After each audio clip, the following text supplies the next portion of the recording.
네, 작년에 제가 임마누엘 교회 한 4월 달에 처음 방문했는데요. 그때 와서 설교 앞부분에 이런 얘기를 했습니다. 이곳에 오니까 동부에 있던 엘러지가 하나도 없다고, 너무 좋다고, 엘러지 약을 안 먹어도 돼서 너무 행복하다고 그런 얘기를 했는데요. 저의 착각이었습니다. 시간이 지나니까 이 서부에만 있는 새로운 무언가에 저의 몸이 반응을 하기 시작합니다. 그래서 요즘은 이게 보약도 아닌데 매일 하루에 하나씩 꼬박꼬박 먹고 있습니다. 이 동부에서 서부로 오니까 저의 몸이 이곳에 적응해가는 과정 중에 하나라고 생각합니다. 적응 과정 중에 일어나는 또 다른 현상을 발견했습니다. 제 아이들의 얼굴이 농부처럼 까매졌습니다. 이곳에 태양이 하도 강렬하다 보니까 애들이 이제 선크림 바르는 것도 귀찮고 하다 보니까 자신도 모르는 사이에 까만 얼굴이 됐습니다. 그냥 그렇게 적응해 가는 거죠. 네. 또 동부에서도 많이 그랬지만 이곳에 오니까 이곳에서도 식사에 초대받아서 가는 일이 참 많이 있는데요. 산호세에서는 이 야외 바베큐 하는 일이 정말 많습니다. 동부에 비해서 훨씬 더 많이 합니다. 물론 바깥 날씨가 쾌적하고 좋기 때문에 야외 행사를 할 수 있는 절대적인 시간이 이곳에 훨씬 더 많이 있죠. 또 한편으로는 산호세 물가가 워낙 비싸다 보니까 다른 지역에 비해서 우리가 좁은 집에 살지 않습니까? 그러다 보니까 더 밖에서 이렇게 야외를 활용하는 것 같습니다. 목장 모임이 있을 때마다 집에 가서 식사를 같이 하고 또 야외에 가서 식사를 할 일이 참 많아진 것이 크게 달라진 변화라면 변화라고 할 수가 있겠습니다. 어느 날은 목장 모임에 초대받아서 이렇게 가는데요. 문득 그런 생각이 들었습니다. 우리가 21세기에 이렇게 가정교회를 한다고 하면서 매주 이렇게 밥을 먹는데 그 초대 그리스도인들 또 예수님 시대를 살았던 그리스도인들은 그들은 식사를 어떻게 했을까? 그들의 가정교회는 어땠을까? 그들은 어떤 식으로 밥을 같이 먹었을까? 이런 질문이 들었습니다. 근데 이 복음서를 읽어보면 이 먹는 자리가 예수님이 사역하시는 굉장히 중요한 현장이었다는 사실을 우리가 알 수가 있어요. 예수님의 가르침은 대부분 잔치자리나 식탁에서 이루어졌습니다. 예수님이 공생의 첫 번째 이적을 베푸시면서 했던 장소는 혼인잔치 자리였습니다. 물로 포도주를 만드셨습니다. 또 예수님의 공생애를 마무리하면서 제자들과 마지막 날 저녁을 같이 드셨죠. 유월절 만찬을 하시면서 그렇게 마무리하셨습니다. 또 부활하신 예수님께서 갈릴리 호숫가에 낚시하던 제자들에게 나타나셨을 때 그 아침에 제일 먼저 하셨던 행동은 무엇이었습니까? 이리 와라 밥 먹어라 하신 거였습니다. 생선을 구워 주셨습니다. 생각해보면 예수님에게 있어서 식탁은 단순히 음식을 먹는 장소가 아니었습니다. 식탁의 자리는 하나님의 나라를 가르치는 자리요, 하나님의 나라의 의미를 전달하시는 장소였습니다. 식탁의 자리는 하나님의 은혜가 얼마나 그렇게 풍성한지를 경험하고 맛보는 자리이면서 또 함께 그 식탁에 나온 사람들이 서로 우리가 하나님 나라의 가족인 것을 상징하는 그런 자리였습니다. 이 복음서에 나타나는 예수님의 공생의 장면을 비춰보면 놀랍게도 굉장히 예수님이 초대받아서 식사하시러 가시는 장면이 많이 나옵니다. 특별히 누가복음을 읽어보면 유난히 많이 등장합니다. 누가복음 5장에는 오늘 본문처럼 세리집에 초대되어서 가신 예수님이 나옵니다. 누가복음 6장에는 안식일에 제자들이 밀밭에서 안식일날 이삭을 손으로 이렇게 비벼 먹다가 먹다가 이제 걸린 거죠. 비난당하는 장면이 나옵니다. 누가복음 7장을 보면 예수님이 한 바리새인의 집에 초대되어 가셔서 식사하시다가 향유를 붓는 여인을 만나십니다. 누가복음 9장에서 예수님은 저녁이 되도록 아무것도 먹지 못하고 밥을 굶은 수많은 사람들을 대상으로 오병이어의 기적을 베푸십니다. 그리고 12광주리가 풍성하게 남습니다. 누가복음 14장에서 예수님은 한 바리새인의 집에 식사하러 갔다가 큰 잔치의 비유를 설교하십니다. 누가복음 19장에서 예수님은 삭개오라는 세리장의 집에 초대되어 식사하시면서 그 집에서 그의 인생에 큰 전환점을 일으키는 놀라운 그런 사건을 경험하게 됩니다. 누가복음 24장에서 예수님은 부활하시고 엠마오로 가던 제자들에게 나타나셔서 마침내는 그들과 함께 식사하시다가 그 제자들의 눈이 밝아지는 경험을 하게 됩니다. 굉장히 많죠? 네. 누군가가 이런 말을 했습니다. 한번 제가 퀴즈를 내볼게요. 예수님이 자기를 가리켜서 인자라고 많이 말씀하셨는데 Son of Man, 내가 인자라고 표현을 하셨는데, 만일 여러분이라면 인자가 온 것은 밑줄이 있다면, 인자가 온 것은 이런 목적으로 왔다라는 그 밑줄이 있다면 그 밑줄에 뭐라고 적으시겠습니까? 세 군데에서 발견할 수가 있는데요. 첫 번째는 우리가 많이 들었던, 인자가 온 것은 섬김을 받으려 함이 아니라 도리어 섬기려 하고 자기 목숨을 많은 사람의 대속물로 주려 함이니라. 마가복음 10장 45절의 말씀을 누구나 다 떠올릴 수 있을 겁니다. 두 번째는 인자가 온 것은 잃어버린 자를 찾아 구원하려 함이니라. 누가복음 19장 10절 역시 우리가 예상할 수가 있습니다. 근데 세 번째는요, 누가복음 7장 34절에 나오는데요. 인자는 와서 먹고 마시매. The Son of Man came eating and drinking. 내가 먹고 마시러 왔다. 이렇게 표현하셨습니다. 식사하는 걸 굉장히 중요하게 생각하던 예수님의 생활 스타일을 싫어하던 적대 세력들은 그런 예수님에 대해서 이렇게 비꼬았다는 것이죠. 그 누가복음 7장 34절을 보면, 인자는 와서 먹고 마시매 너희 말이 보라 먹기를 탐하고 포도주를 즐기는 사람이요 세리와 죄인의 친구로다. 사람들이 그렇게 별명을 붙였습니다. 그들은 무엇 때문에 이러한 예수님의 삶의 스타일에 대해서 거부감을 나타냈던 것일까요? 자, 이제 본문으로 들어가는데, 우리가 읽은 본문을 보면 여기에도 역시 예수님의 식사 장면이 등장합니다. 지금 이 장면은 예수님께서 자기 제자들을 하나씩 부르시는 복음서의 초기 장면입니다. 초반부입니다. 이제는 직업이 세리로 살아가던 레위, 다시 말해서 마태, 레위를 만나서 Follow me 하니까 바로 모든 걸 버려두고 예수님을 쫓습니다. 아마 예수님에게 있는 어떤 이 영적인 권위, 그런 것들을 느꼈겠죠. 그래서 그는 예수님을 쫓아갑니다. 그리고 이어지는 장면은 본문의 29절을 보면 레위가 예수님을 모시고 자기 집에 가서 집에서 큰 잔치를 벌입니다. 큰 파티 현장이 된 겁니다. 아마 이런 의도가 아닐까요? 자기와 같은 사람들에게 항상 비난만을 당하던 세리에게 마음을 열어주시고 자기를 제자 삼아주셨다는 그 마음에 너무 감격해서 온 동네 사람들에게 이 사실을 좀 알리고 싶은 겁니다. 그래서 그는 잔치를 벌였던 것입니다. 근데 그것을 지켜보던 바리새인들, 서기관들은 굉장히 불편하게 여겼습니다. 굉장히 마음이 불편했습니다. 그래서 그들이 뭐라고 그랬죠? 30절 보니까 너희가 어찌하여 세리와 죄인과 함께 먹고 마시느냐? 어떻게 당신은 세리와 죄인들과 그렇게 어울릴 수가 있습니까? 라고 불편한 마음을 나타냈습니다. 이 유대인들에게 누군가를 식사에 초대하는 일은 사람이 베풀 수 있는 가장 친절한 환대의 마음을 표시하는 것입니다. 내가 할 수 있는 최선의 모습은 그를 함께 식탁에 부르는 것입니다. 지금 우리 서양의 문화에도 그런 게 좀 있죠. 우리는 웬만해서는 자기 주변 사람들을 나의 아주 프라이빗한 개인적인 영역인 자기 집에 부르지 않는 것이 서양의 문화입니다. 웬만하면 다 밖에서 만나죠. 당시 로마 제국의 식민지였던 이스라엘에서 세금을 걷는 직업인 이 세리는 결코 좋은 이미지를 갖고 있지 않은 직업이었습니다. 그들은 이 제국의 이득을 위해서 일하는 그런 존재들이었습니다.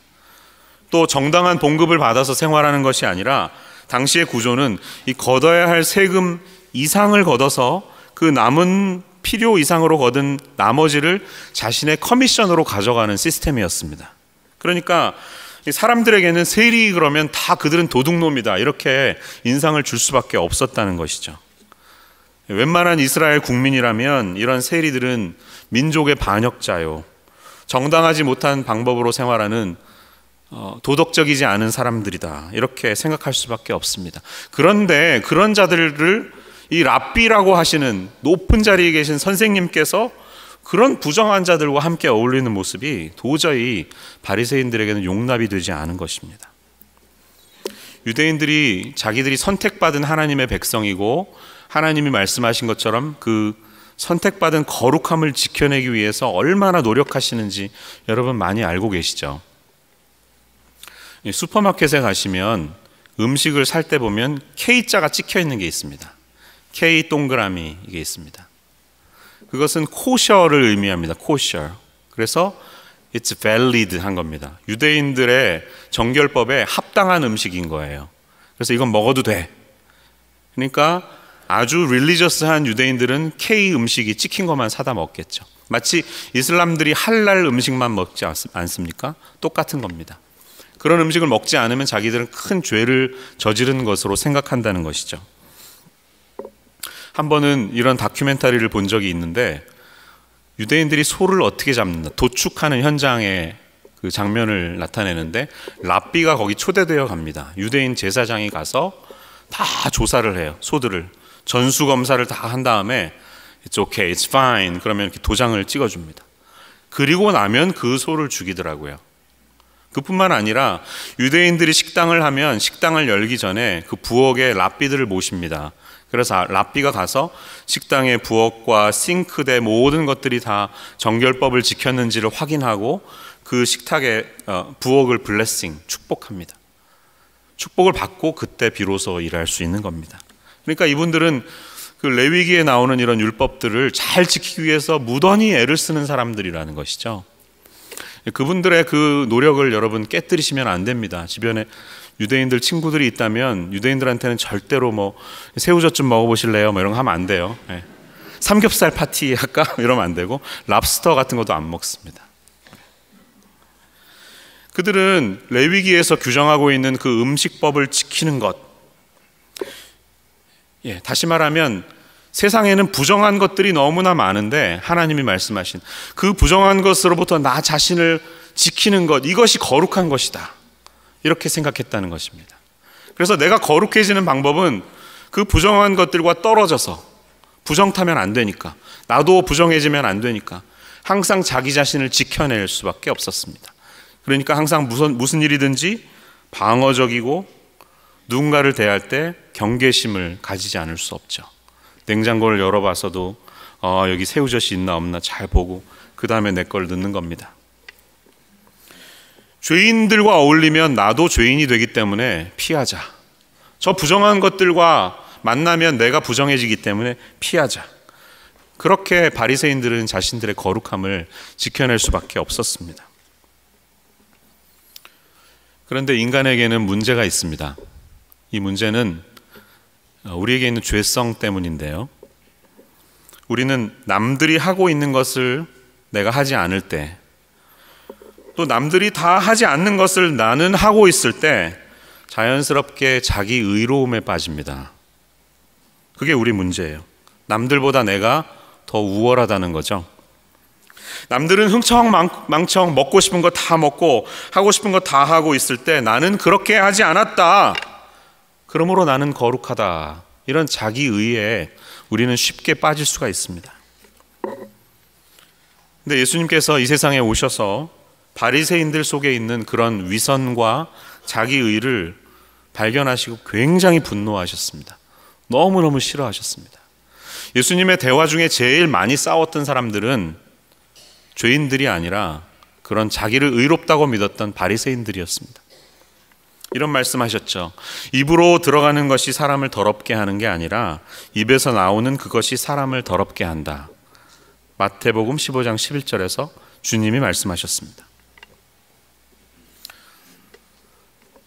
여러분, 내가 진정 거룩해지는 것은 어떻게 찾아옵니까? 우리는 어떻게 하면 거룩하게 될 수가 있습니까? 그것은 거룩하신 분을 만날 때 찾아옵니다. 우리를 정말 거룩하게 하는 것은 하나님이 하시는 일입니다. 완전히 거룩하신 하나님을 만날 때만 우리는 거룩해질 수가 있습니다. 그래서 그 하나님을 경험한 사람들이 하나님의 성품, 다시 말해서 그분의 자비와 그분의 사랑과 그분의 공의의 그 성품을 묵상하면서 내가 그렇게 살아갈 때, 그분의 성품을 닮아서 살아갈 때 우리는 거룩해집니다. 그게 바로 레위기가 말하는 율법의 본래 정신입니다. 내가 거룩하니 너희도 거룩하라. 이게 하나님의 의도였습니다. 그러니까 우리를 정말 더럽게 하는 것은 어떤 외부에 존재하는 음식이나 현상, 또 어떤 장소, 그 자리에 있기 때문이 아니라 우리의 내면에 담겨 있는 이 거짓된 마음들, 하나님의 공의와 자비와 사랑의 마음에 어긋나게 살아가는 그 우리의 내면의 모습들이 우리를 부정하게 한다고 말씀하는 것입니다. 잘 생각해 보십시오. 우리는 신약 시대를 살아가서 이 구약의 율법을 더 이상 지키지 않아도 되죠. 예수님을 통해 다 완성됐기 때문에. 그런데 신약의 그리스도인들도 우리도 모르는 사이에 네오 바리새인이 됩니다. 바리새인 비슷하게 은근히 이렇게 하지 않으면서 자기 자신이 더 거룩한 것처럼 그렇게 우리는 착각하고 살아갑니다. 바울 사도의 시대에도 그런 사람들이 있었습니다. 디모데전서 4장을 한번 찾아보십시오. 거기에 보면 이런 사람들이 나옵니다. 신약성경 339페이지 정도에 있는데요. 디모데전서 4장 1절에서 5절 말씀을 한번 찾아보시기 바랍니다.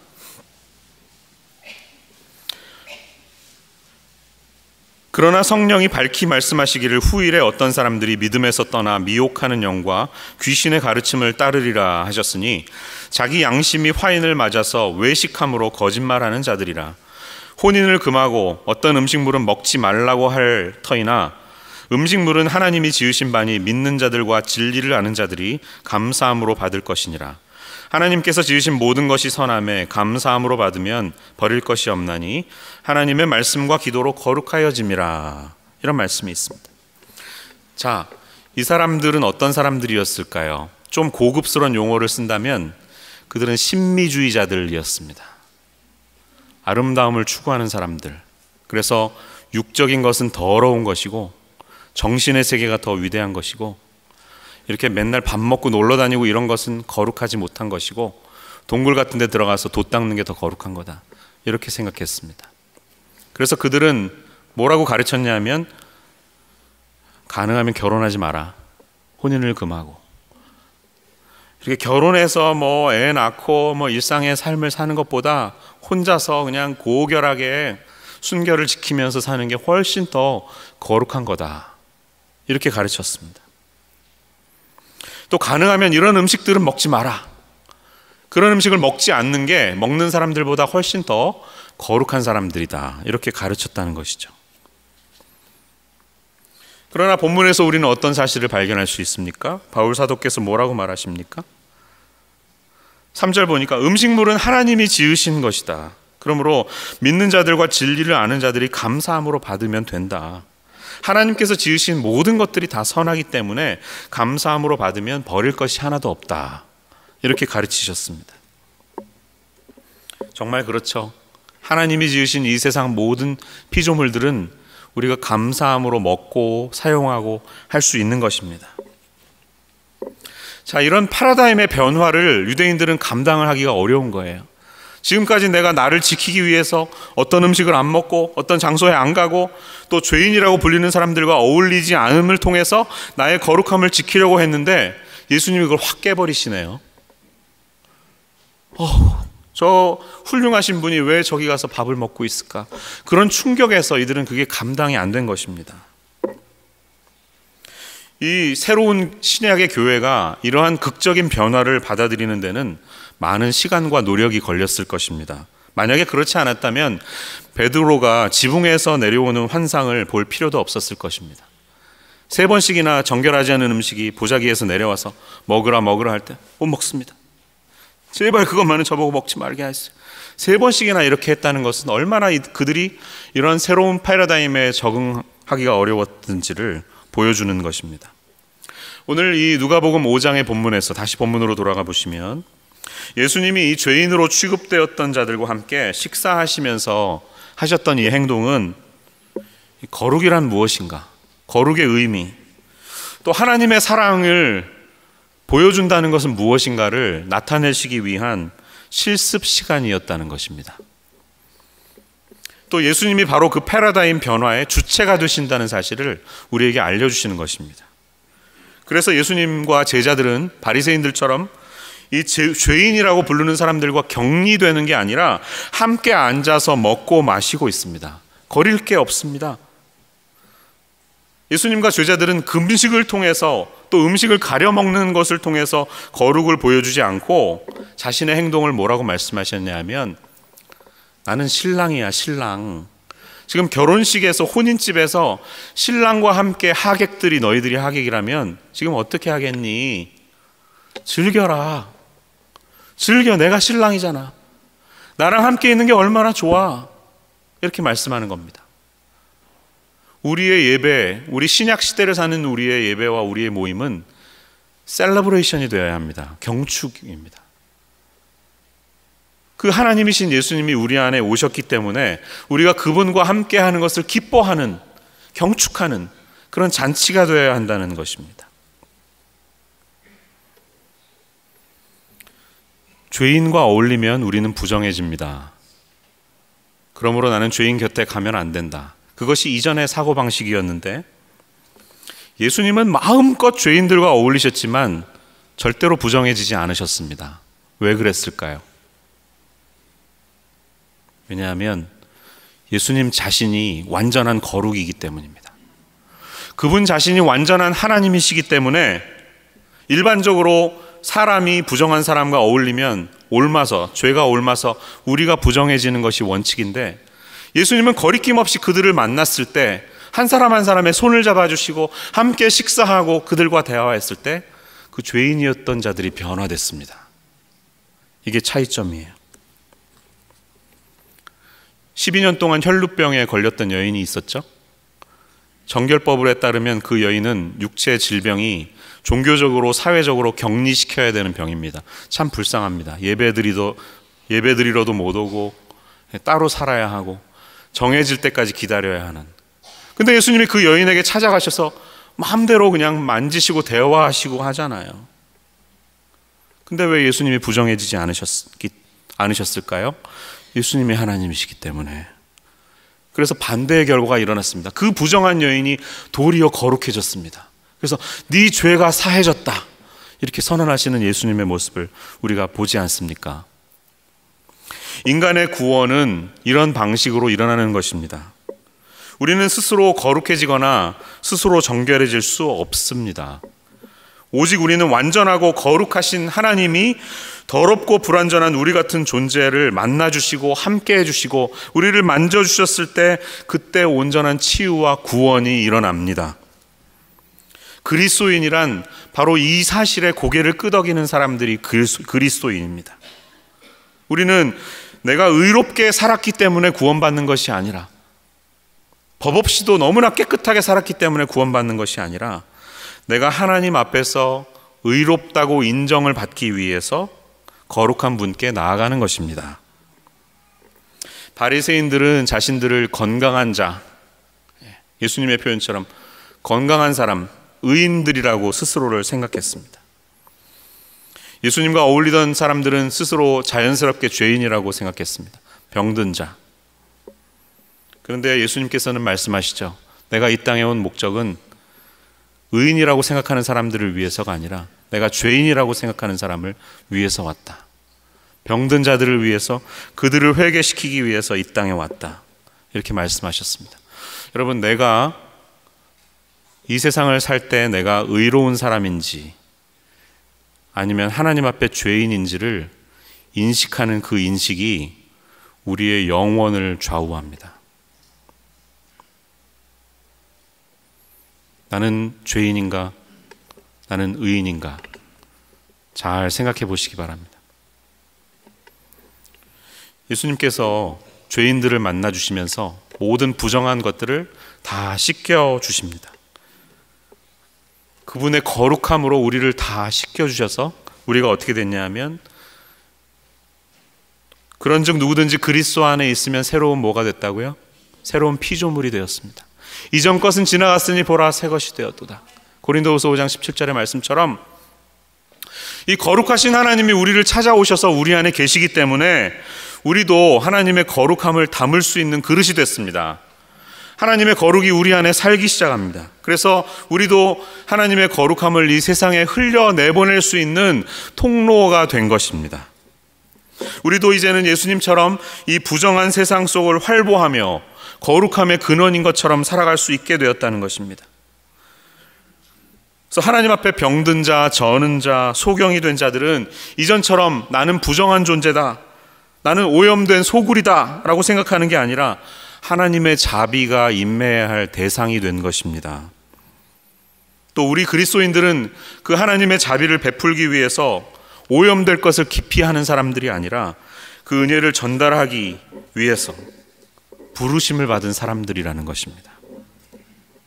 그래서 예수님은 뭐라고 말씀하셨냐면 너희는 세상의 소금이니 소금이 만일 그 맛을 잃으면 무엇으로 짜게 하리요 라고 그리스도인들의 정체성을 비유를 통해서 가르쳐 주신 거예요.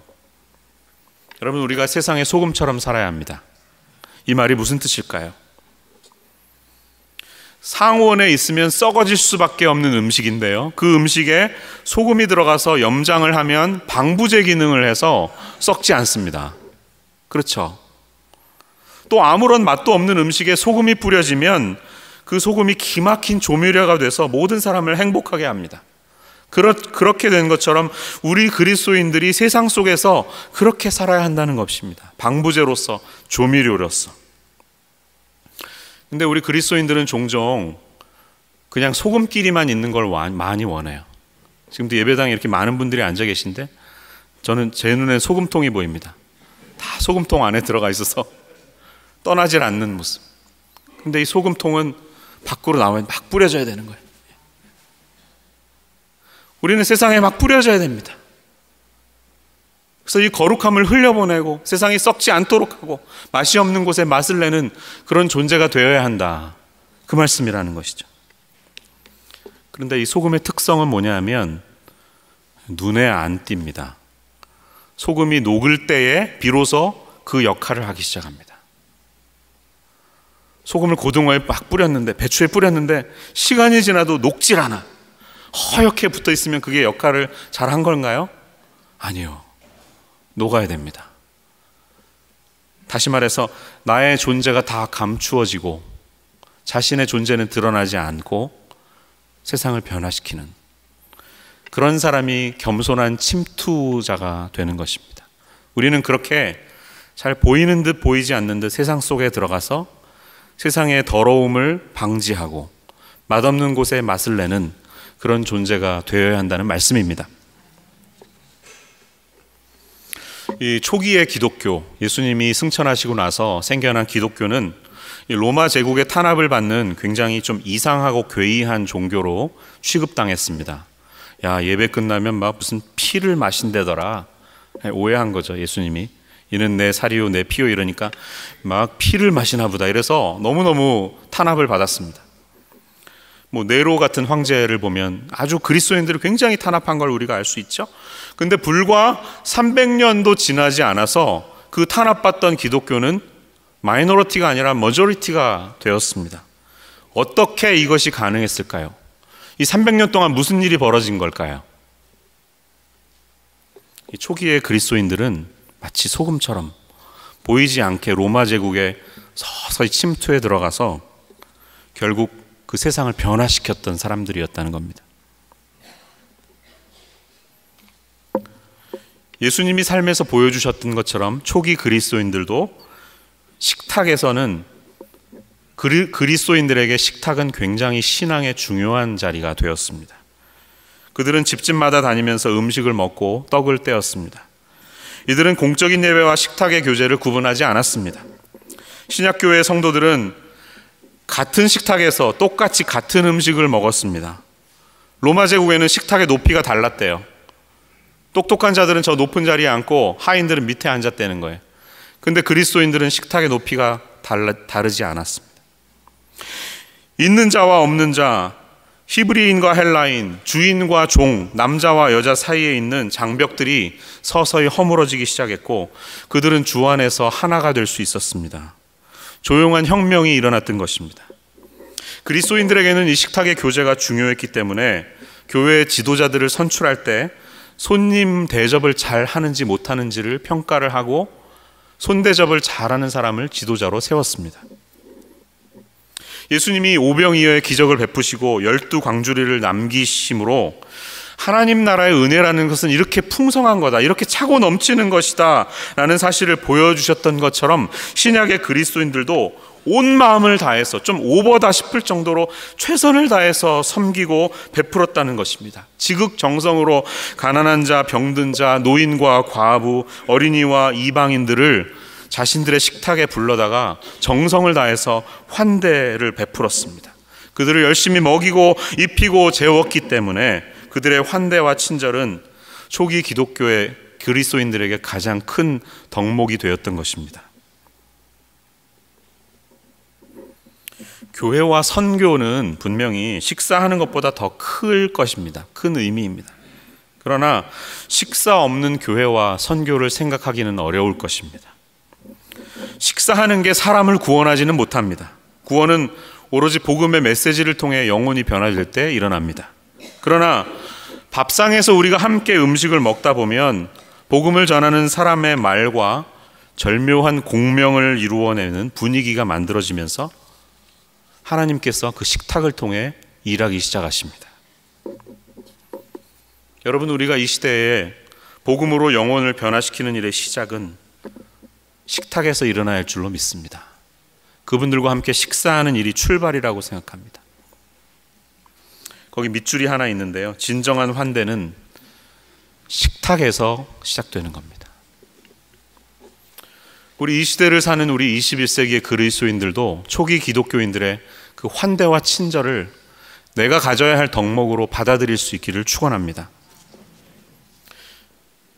이 세상이 얼마나 각박합니까? 여러분, 실리콘밸리 사시면서 너무너무 스트레스 많이 받으시죠?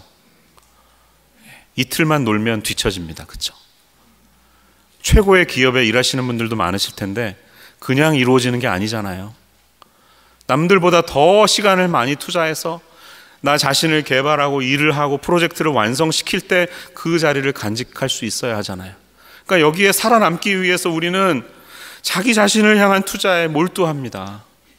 사람들은 내가 가진 나의 스펙, 어디서 얼마나 공부했냐, 어떤 직장에 있었냐, 내가 연봉이 얼마나 되는가, 이런 것들로 나를 평가하기 때문에 그것들을 채우기 위해서 우리는 굉장히 노력합니다. 그런데 정말 그것이, 그러한 삶의 가치관들이 이 세상을 변화시키는가, 하나님 나라가 그렇게 위대한 자들을 통해서 오는가 생각할 때 저는 그렇지 않다고 생각합니다. 이 세상이 변화되는 것은 우리의 지위와 상관없이 자신의 가진 것들을 약간 오버를 해서라도 기꺼이 나누고 친절을 베풀고 환대를 베풀면서 내가 이 사람을 부르지 않으면 절대로 땡스기빙에 어디 갈 수 없는 사람, 내가 이 사람을 용납해 주지 않으면 아무도 밥을 같이 먹자고 하지 않을 그 사람을 예수님의 사랑으로 초대하고 그를 식탁으로 불렀을 때 그때 변화가 일어난다고 생각합니다. 하나님은 우리가 죄인들의, 가난하고 소외되고 복음을 듣지 못해서 아무도 다가가지 않는 그분들의 동반자가 되시기를 원합니다. 이 동반자는 영어의 컴패니언인데요, 컴패니언은 라틴어 어원을 보니까 쿰이라는 단어와 파니스라는 단어가 합쳐진 겁니다. 쿰, 함께, 파니스는 빵입니다. 동반자란 함께 빵과 함께 밥을 먹는 사람들이 동반자입니다. 근데 한 가지 착각하시지 말아야 할 게 있어요. 가난한 사람들에게 자선을 베풀어야지, 이렇게 가서 숲 키친 가서 봉사도 하고 국도 퍼주고, 불쌍한 사람 만나면 10불 20불 주면 식사하세요, 어디 수고한 사람들 있으면 막 200불씩 주면서 같이 가서 식사하세요 이러고 나는 안 가는 거, 이거는 뭐냐면 나는 은혜를 베푸는 시혜자가 되는 것이고 그 사람들은 은혜를 받는 수혜자가 되는 겁니다. 레벨이 있습니다.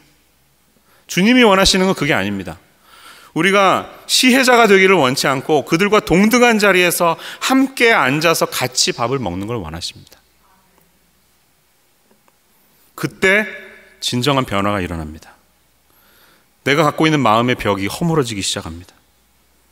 같이 식탁에 똑같이 앉아서 음식으로 마주보면서 밥을 먹을 때 그때 진정한 사귐과 교제가 일어나는 것입니다. 아, 내가 환영받고 있구나. 내가 사랑받고 있구나. 이 사람이 도대체 아무런 나에게서 얻을 게 하나도 없는데 왜 이러지 나한테? 나한테 왜 이렇게 친절을 베푸는 거지? 그런 마음이 들 때 영혼의 변화가 일어납니다. 또 너무 이거 밥 사주면 교회 오실 거죠? 이런 식으로도 하지 마세요. 좀 치사한 것 같아요. 그렇죠? 그냥 베푸는 겁니다. 그냥. 예수님이 죄인들에게 조건을 갈고 오지 않으셨잖아요. 그냥 죄인들에게 다가셔서 보여주셨던 것처럼 우리도 예수님의 마음으로 그냥 가는 겁니다. 그럴 때 하나님의 영이 우리의 앉은 자리, 우리의 식탁에서 일하시기 시작합니다. 이러한 방식이 세상을 변화시킵니다. 저는 이 각박한 세상 속에서 진정으로 영혼들이 변화되는 방법은 우리가 더 똑똑해져서 더 위대한 전도 방법으로 논리적으로 완전히 그들을 압도해서 이러니까 예수 믿을 거지 해서 예수 믿게 하는 게 아니라고 생각합니다. 이 각박한 세상을 서바이브 하기 위해서 살아가시는 그분들이 정말 원하는 게 있어요. 그건 뭐냐 하면 따뜻한 사랑입니다. 하나님의 사랑. 이 사람은 아무 조건이 없는데 나에게 왜 이 사랑을 베풀까? 그런 일들이 우리가 모이는 여러 식탁의 자리에서 일어날 때 하나님은 그 식탁을 통해 주님의 영을 그 자리에 함께 하셔서 영혼들을 변화시켜 주실 줄로 믿습니다. 이제 하나님께서 우리를 새로운 피조물이라 하시고 누구든지 그리스도 안에 있으면 하나님의 이 거룩함을 담아낼 수 있는 사람들이라고 하셨습니다. 우리는 하나님 나라의 대사관들이 곳곳에 세워져 있는데 그 대사관에서 일하는 대사관 직원들입니다. 보이지 않는 명찰을 다세요. 나는 하나님 나라 대사관의 직원이다. 그래서 우리를 보내신 그곳에 소금처럼 뿌려져서 이 사랑을 나타내시고 섬기시는 것을 통해서 식탁을 통해 역사하시는 하나님의 놀라우신 그 일들을 담아내는 주님의 도구가 되시는 여러분들 모두가 되기를 예수님의 이름으로 축원합니다. 기도하겠습니다. 하나님, 주님의 은혜에 감사합니다. 예수님이 아니었으면 우리가 어떻게 하나님의 식탁에 나아갈 수 있었을까요? 가난하고 병들고 어그러지고 결혼도 몇 번씩이나 하고 사람들이 손가락질하는 그런 죄인인 저희들인데 저희에게 찾아오셔서 우리와 함께 식사하시고 우리의 아픔을 만져주시고 주님께서 어루만 주셨기에 죄인인 저희가 의롭다고 칭함을 받게 되었습니다. 그 사실에 감사하며 하나님 오늘 우리가 예배할 수 있기를 원합니다. 초대 그리스도인들이 소금처럼 세상에 보이지 않게 침투해서 변화시켰던 것처럼 21세기를 살아가는 우리들도 하나님 나라의 방식으로 그렇게 우리의 삶을 드리며 헌신할 수 있는 저희들 모두가 되게 하여 주옵소서. 예수님의 이름으로 감사하며 기도합니다. 아멘.